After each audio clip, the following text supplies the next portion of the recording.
I can recall one of my first open houses like 12 years ago. I had somebody walk in and I was fresh. I probably shouldn't have been there by myself, but somebody walked in and they were like, "What kind of hardwood is this?" I was like, "I don't know." And then somebody actually down the hall was like, "It's oak." Like, it's oak. Would there be any particular questions that you think first-time home buyers should really focus on for that first kind of initial few visits of properties? Everyone basically just relentlessly told me how overpriced the home was, how much work it needed, why would we ever list it that high, what, you know. So it was just 2 hours of the home being verbally abused. Yeah. Welcome to the TNT Real Estate Podcast, where we spark conversations that set you up for real estate success. I'm Tyler. And I'm Tanya, and each week we bring you expert tips on navigating Northern Ontario's real estate market. Whether you're buying, selling, or investing, we've got the tools to help you thrive.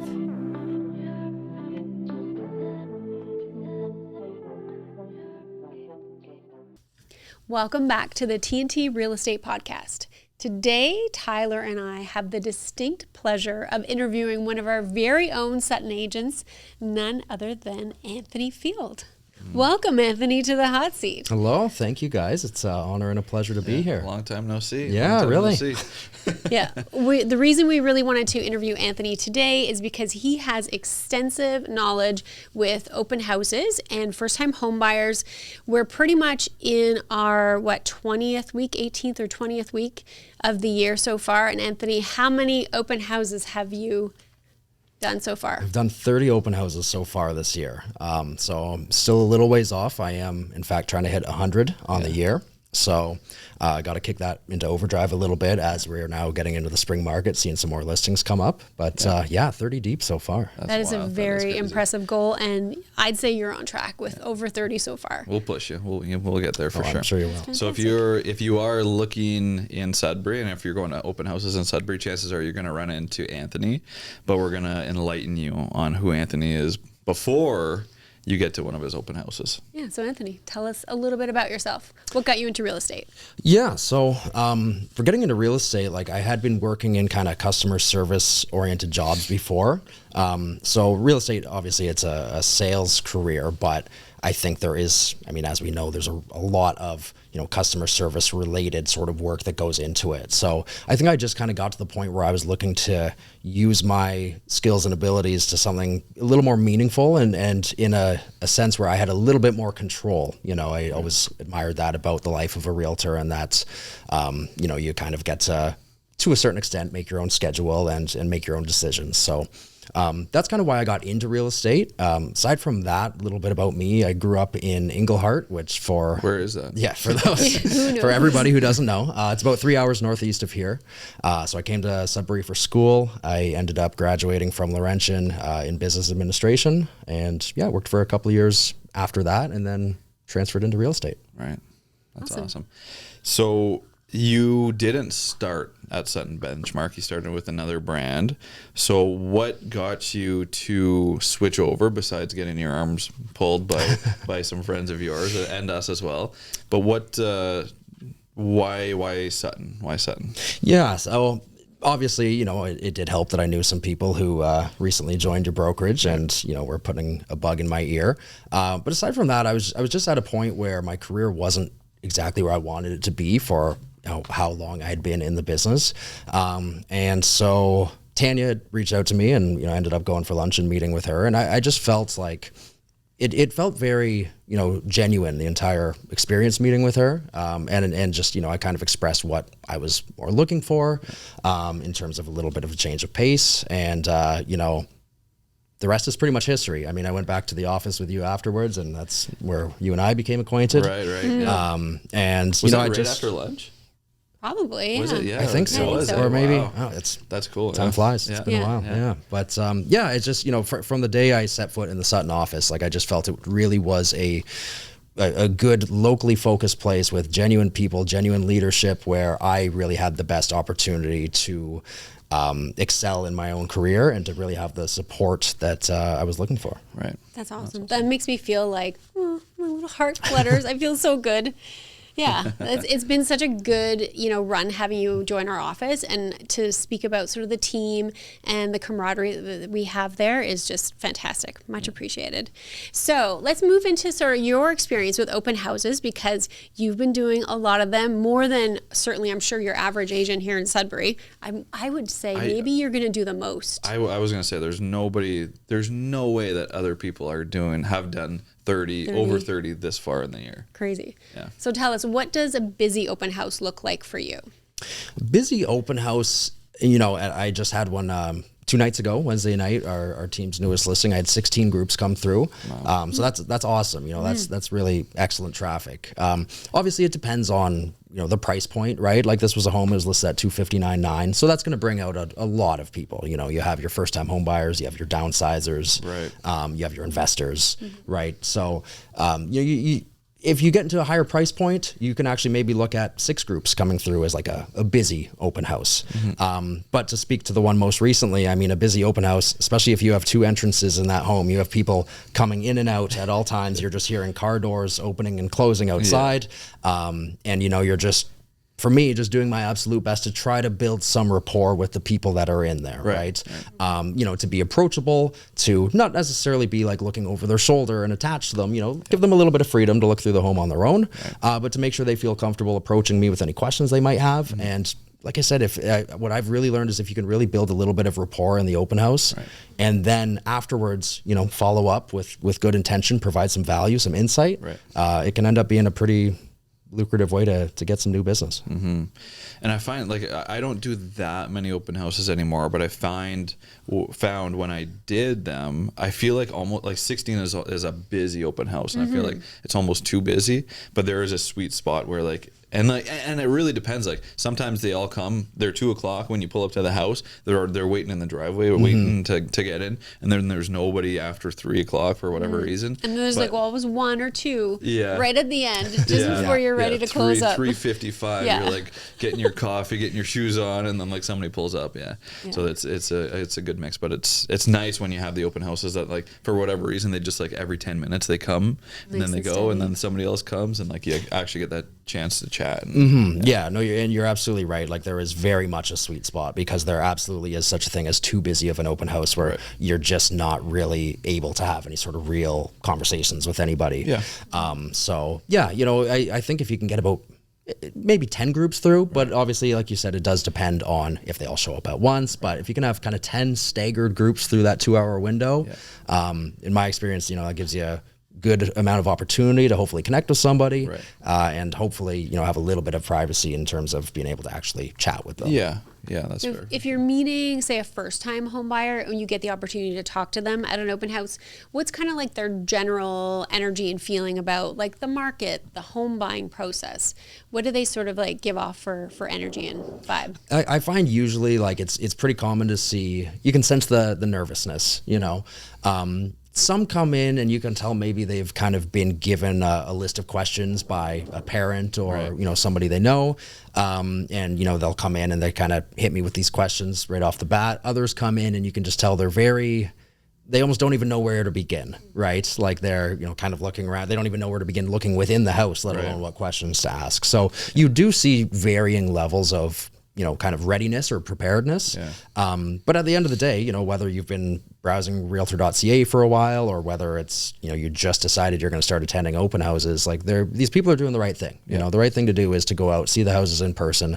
It's just going to give you that much better perspective when it comes to actually, potentially submitting an offer. Right. Do you see people coming in with like parents or friends, or are they just kind of coming in on their own? Yeah, if it's a first time home buyer special, so to speak, like, especially if it's something that's priced under $400,000, you'll see a good amount of parents. I would say sometimes even as much as a third to maybe 40% of the groups who come through, or of the young couples who come through, will have at least one parent with them, which is great, usually.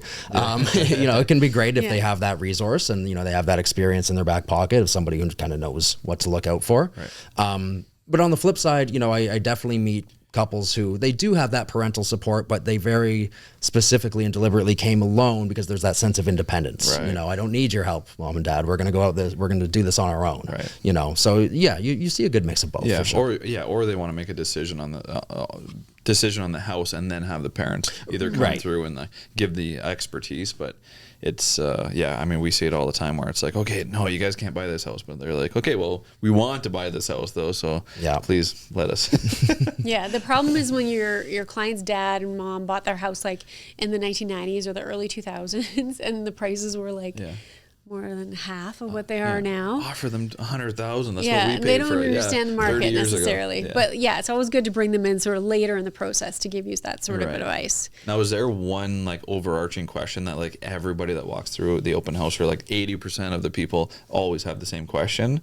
Or is it kind of skewed depending on what kind of stage they're at in the shopping? Yeah, I wouldn't say there's necessarily one. Sometimes you'll have people come in and they're very fixated maybe on utility bills. Right. For some reason, like somebody told them that's the one that you've got to get to the bottom of, the utility bills.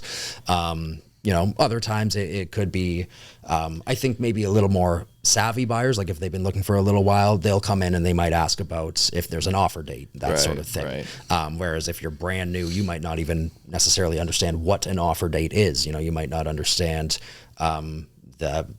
what holding offers even means, right? So definitely have different, because of the different levels of, even if they're all first-time home buyers, the various levels they come in at, definitely get a good array of questions throughout. Yeah, for sure. Would there be any particular questions that you think first-time home buyers should really focus on for that first kind of initial few visits of properties? For me, I think particularly in open houses, and just, the nature of many of the open houses that I've hosted have been priced a little lower. I think that the average first-time home buyer sees the listing price and naturally assumes that is, give or take, relatively what the home will sell for. I think what I would encourage buyers to do, especially if they meet me at an open house, is to maybe ask how I feel about where the home is priced from a strategic standpoint. How is it priced, and is there an offer date? Because as we know, that makes a huge difference, versus like if it's a new listing that looks priced very competitively and almost looks too good to be true, well, there's a good chance that it does have an offer date and will sell for quite a bit above. Right. Versus if it's a listing that's been on the market for a little while, then you could have an opportunity to secure it for under asking. Right. So I think that's a question, is to try and get a sense of where that home was positioned in terms of how it was priced, and then that kind of allows you to get a better feel for if you realistically want to compete at it. Mm-hmm. Yeah, that's actually that's interesting to see just what the strategy is. Yeah, that's a good one for sure. What do you think the biggest misconception is that, let's say, first-time buyers have when they're kind of running through open houses? I think the most common misconception, and it's I don't blame them for thinking this, but buyers will become aware of various conditions that can be included in an offer. Right. And what they won't necessarily know until they maybe start bidding on homes is that for the most part, the more conditions you have within an offer, the less competitive your offer is going to be. Right. They don't totally understand the concept of a seller preferring something without the conditions. So, maybe they've met with their bank. I mean, hopefully they have at this point.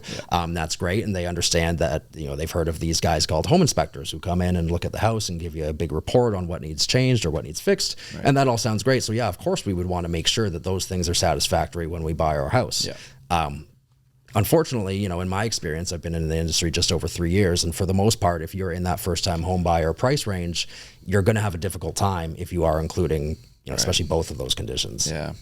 Yeah, that's a conversation that kind of we have with all of our clients, is like it's basically to gauge their experience on like where they're at, what their comfort level is, and then say, if you do want to have a home inspection, it's okay. We have, we could do a pre-inspection. Mm-hmm. Lots of people are doing, or pre-offer inspection, I should say, on just to clarify, but there are pre-listing on some agents are doing that as well. But yeah, it's definitely a struggle that we've been having even for the last 6 years since the COVID market started. It's a conversation we have often, even in our office and with our clients as well, is that sometimes there is that pre-listing inspection that we may be able to look over with our clients, and still there's the need to, or potentially the want to do your own inspection, do your own due diligence as well. So that can be really challenging to sort of navigate that first-time home buyer anxiousness and getting all the information they need to make good decisions. but also being competitive because we know we're in the thick of the spring market right here, and there's a lot of competitions. So do you have any experiences, Anthony? You said you've been in business for 3 years now. So have you had any buyers who have perhaps walk away from what's been deemed a good deal in the end, but maybe for the wrong reason, something happened? Yeah, one I can think of. Talk about. Yeah, one I can think of where we kind of hinted at this earlier. I had buyers who ended up walking away from a house because somebody's father told them that it wasn't fit to be lived in, and it, in my humble opinion, was in fact inhabitable. Yeah. But aside from that, like, I think the biggest reason why I see buyers sometimes walk away from a house is because I think mentally or emotionally, they're just actually not quite ready yet. I think it's a matter of nerves more than anything.